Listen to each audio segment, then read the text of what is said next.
Hi, I'm Chum Robert. I'm here to kick off our stewardship campaign. I'm hoping each of you got a letter recently announcing our campaign, and you know that this year we have a question. Where is your heart? We got to that theme from the Sermon on the Mount, where Jesus is saying, where your treasure is, there your heart will be also. In other words, if you put your money in Messiah, your heart will be here too. When I first read that concept, I identified with it from my past. In a previous lifetime, I was active duty Army, and we moved quite frequently. Each time we moved, we had to find a church in that community. And I realized that when I put my money in a particular church, I began to identify with that congregation. So I assumed it was true for everybody. When I told the stewardship committee the concept, several folks said, for me, it works the other way around. I'm not sure there's a truth here, or even that it matters. There are a ton of reasons at Messiah that will grab your heart. And unless we put our treasure here, none of it's possible.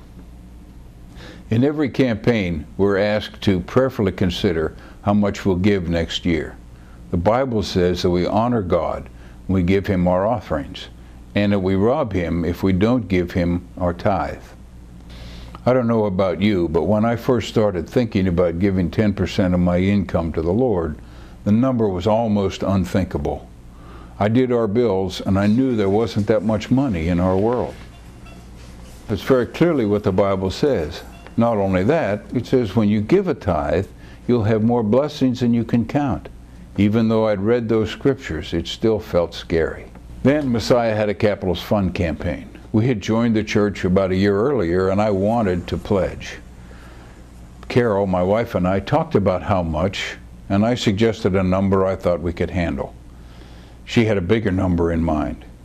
And I couldn't think fast enough to overcome that logic, so that's what we pledged.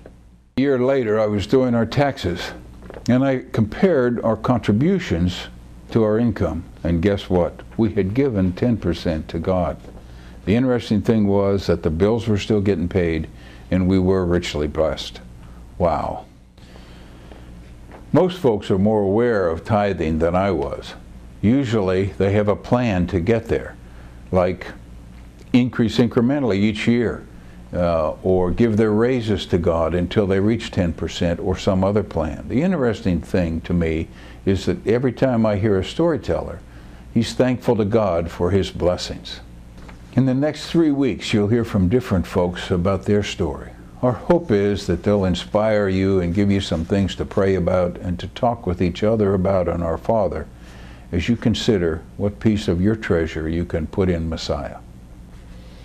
Whatever your decision, I thank you for prayerfully considering what Messiah does and how you can be a part of it.